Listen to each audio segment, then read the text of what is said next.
Autorickshaw ঢাকাবাসীর সবথেকে বড় আতঙ্কের নাম। 3 চাকার এই দানবের কারণে ঢাকা পরিণত হয়েছে অচল নগরীতে।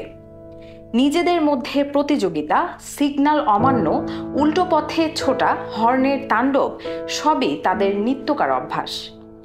রাস্তার কোনো আইনকেই তারা তোয়াক্কা করছে না। অবস্থা এমন দাঁড়িয়েছে, ট্রাফিক পুলিশরাও এই অটোরিকশার কাছে অসহায় হয়ে পড়েছেন। ঢাকা শহরে অটো রিক্সার কারণে পথ যাত্রীরা পথে যাইতে পারে না, চলাফেরা করতে পারে না। আর আমাদের সিঙ্গেল তো মানেই না, বিভিন্ন কিছু খারাপ বিহেভ করে, গালাগালি পরে, ওভারটেক করে চলে যায়। আমরা সিঙ্গেল ধরি, সিঙ্গেল ওরা ওভারটেক করে ওরা চলে যায়। মানে আমরা যখন রাস্তায় দাঁড়াই ওরা কোনো কথা মানতে চায় না আমাদের। আমরা যে বারবার ওরা এক এক রকম এক এক সময় এক এক অজুহাত দেয় যে এই সমস্যা, আমাদের এই পেশেন্ট আছে, আমরা হাঁটতে পারি না। আসলে এরা ম্যাক্সিমাম সময় এরা মিথ্যা কথা বলে, আমাদের অনেক সাফার করতে হয়েছে। দেখছেন আশেপাশে দেখেন কত রিক্সা জমে গেছে একটু কথা বললেই। আসলে আমরা একটু এদিক ওদিক করলে এরা আসে ভর্তি হয়ে যায়, আমরা অনেক কষ্ট হয়ে যায়।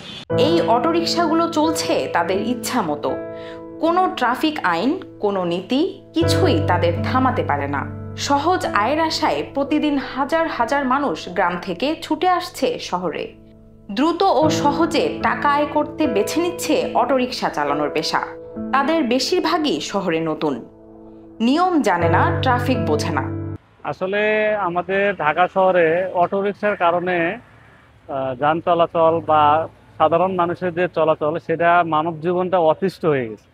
অতিষ্ঠ বলতে ধরে নেন একটা জায়গায় রিক্সা থাকার কথা 10টা, সেই জায়গায় অটোরিকশা এসে বসে থাকে 30টা। এই কারণে সাধারণ পাবলিক থেকে শুরু করে যারা বাইকও ইউজ করে তাদের জন্য ডিফিকাল্ট হয়ে যায়।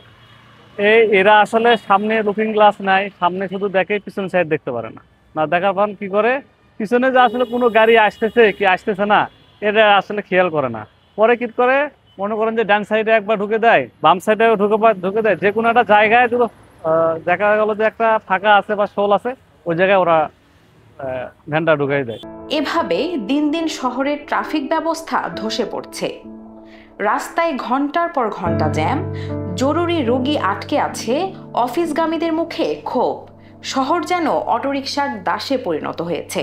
মেইন রোডেও বর্তমান মনে করেন যে চলাচল, গলিগালার কথা বাদই দিলাম, মেইন রোডেও চলাচল করতে পারি না আমরা অটোর জন্য। অটো মনে করেন যে ও কি করে, ওদের গাড়িটা হলো সামনের একটা চাক্কা, পিছনে হলো 2টা চাক্কা। তো ওরা মনে করেন যে একটা চাক্কাই ওরা মনে করেন কোনো মতন ঢুকাই দিতে পারলেই চলে। অটোরিকশার কারণে প্রতিদিন ঘটছে দুর্ঘটনা। ভয়ে চলাচল করতে হচ্ছে রাস্তার অন্য যানবাহনগুলোকে। এই 3 চাকার দানবগুলো শুধু শহরেই নয়, ছড়িয়ে পড়ছে গ্রামেও। সাম্প্রতিক সময়ে কিছু অভিযান হচ্ছে, কিন্তু সমাধান হচ্ছে না।